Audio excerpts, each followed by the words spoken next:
eKop has chosen to go for Mage, and he has some really interesting cards that I'm sure Crip would like to talk about. Well, it's the giant Mage, and if you play Hearthstone, you've probably played against this deck a lot recently. There are a few interesting things in the fact that the main win condition of this deck is you do a lot of damage to your opponent, and to do that, yeah, you get a huge head start from the giants, and we see that there's only one mountain giant, which is a bit unconventional, and instead we see the Archmage Antonidas, which sets up kind of a different type of win condition. Yeah. Where if that one card doesn't get controlled, oh, and there he is. He even kept it. He had it in his starting hand. Wow. He chose not to swap it out instead. That is a pretty good play in my opinion, because you know, if you can set up Archmage with perhaps Frost Nova, which I'm sure in here. I mean, yeah, first card. You can set up for a Fireball and potentially just keep the never-ending stream of Fireballs. Right, so you just have to protect that card, and he knows that a Druid can't do 7 direct that easily. You know, he was able to in the last game against the Shaman, but I think he got a little bit lucky in a lot of those matchups. Well, game 1's in the history books, so whether it's luck or not, currently mucks up 1-0. He did innervate and put out a Harvest Golem and a Novice Engineer, putting out a few damage. Yep. And now, ooh, a second Power Blast from eKop, so he is well set for his late game if he can get there. Yeah, when it comes to this type of Mage deck, if you get the right cards, you're almost unstoppable.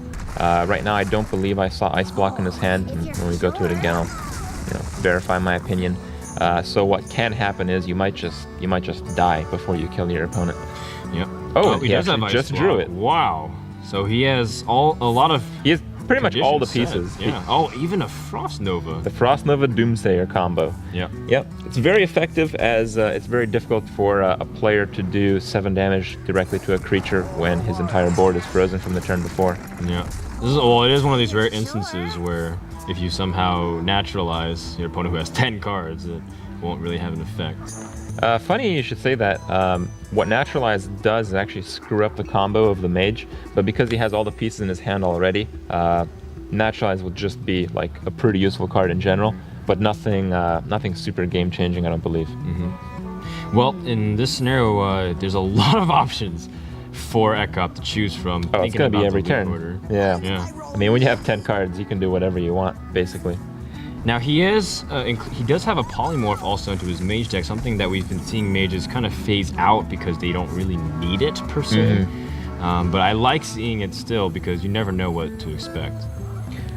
Well, it's true. It's just that usually polymorph you're gonna have to use it on a creature that's much bigger than the cost of polymorph, and a lot of decks leading up perhaps the last week or so. Oh no, hands too full. Yep, there it goes. First world Hearthstone problems. Well, it's pretty good value. You kill a creature, you deny the card draw of the next turn. It was an Arcane Intellect though, so yeah, he has both Ice Blocks in his hand. Yeah.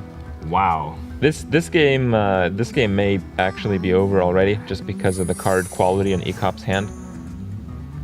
Yeah, you're gonna drop the Doomsayer and put on pressure that regard. At least draw damage that way. Yeah, I don't really know about that play. I mean, it just dies. This is pretty much like gain 7 life, which is all right, I guess. 2 mana for 7 life. Yeah. So Monk can even improve his board position more by dropping Sylvanas. But again, you want to be really careful not to overload the board too much, because then you start running out of options to answer. Probably what's going through his head is he can do a lot of burst damage with the swipes, the claws. And what he knows to play around is the Molten Giants. The problem is often you'll get the Mage very low, but you won't kill him, and then he'll keep his game up by extending his life with Ice Block. And while this is going on, because he has low life, the Molten Giants that are drawn will be free. So the tempo change becomes so huge at that point that you can just overwhelm your opponent, and he's gonna try to kill the Mage in a very short amount of turns. When he starts going below 20 life, and there's a lot of strategy that goes into how he can play out his turn. The problem is that next turn we'll be seeing, actually maybe not next turn, probably what we're going to see is... Interesting. Kill one of the creatures, take a little less damage. I think what we're going to see is Archmage Antonidas coin Frost Nova on 8. Right, so that way he gets a fireball. He gets in. 2 fireballs. Right, he gets 'cause he 1 gets a from the cycle coin, he through. gets 1 from the Frost Nova. Yeah, and combine that with his second ice block and 2 pyroblasts. Wow, that sounds extremely devastating. Monk's starting to put out a lot of damage, giving him 14. 14 is a decent number. Yeah. This is where a giant costs 4 mana, so his opponent can cast a giant, but he won't really be doing anything else to change the board. And because of that, you know, Sylvanas can run into the giant. Yep. So what's going through his mind is probably, you know, I'm in a pretty good spot. I can burn him down. And Monk is probably feeling quite confident. I certainly would never expect my opponent to have such high card quality. Yeah, especially in combination, what's going to happen on turn 8. Still 6 damage left on the board. Well, 7 if you count the hero power. But hypothetically, if Monk just threw everything, he could trigger the secrets this turn. If he wants to. One thing is, I mean, his life is getting dangerously low, just considering that he has that many swipes and claws. Yeah. And with the Mage, while the creature control is very good, it's very difficult to freeze an opponent. The only two ways that I know of, you know, one uses spell, but in his deck he doesn't have Ice Lances, so the spell that we're looking at is Frost. No water elemental. Right. So he doesn't have the water elemental, which is the creature-based freeze, and he only has the Frostbolt. So if he can get, if Monk can get his opponent down to 1 life and proc the ice block, then it should just be a matter of a few turns to finish him off. Because he can get him to 2 health. If you combine this is what he's 6, counting 8, right now. 14. He wants to get him as low as possible. Yeah, so he can get him to 2 health, the lowest I can count. I'm not sure. My math's not my best subject, Crip. Yeah. Well, I was more of a social studies he guy. can certainly proc the ice block. He can get him to 1. He can go through it. I mean, very simply, you can do. There's 2 swipes. That's 8 plus the 6. Yeah. So that is 14. How do you get it to 1? I was saying, can you get him to 1? Yeah. Well, you can spare like the Harvest Golem attack, get him to 3, and then you can use Claw plus the hero ability in the following turn. There's also the Argus, which adds 2 damage, but I think he's just going to try to proc.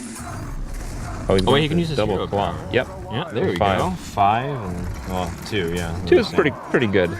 Yeah, and he also still has a swipe.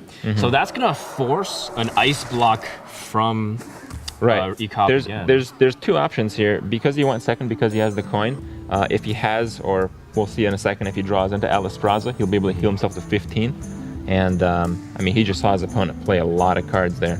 So he does have the answer. He does have the ice block. But Monk did this because there's only 2 answers left in the deck, and at this point you only drew about half your deck. So if he got a little bit lucky, oh wow, this is a very greedy play. Oh no!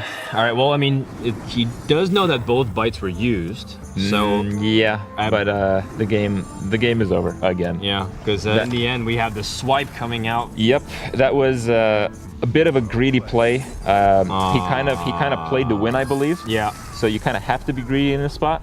But it definitely did not pay out. Monk had the correct cards. So good job by Monk as he takes game number 2 in this best of 5 series in eKop. He has to go back to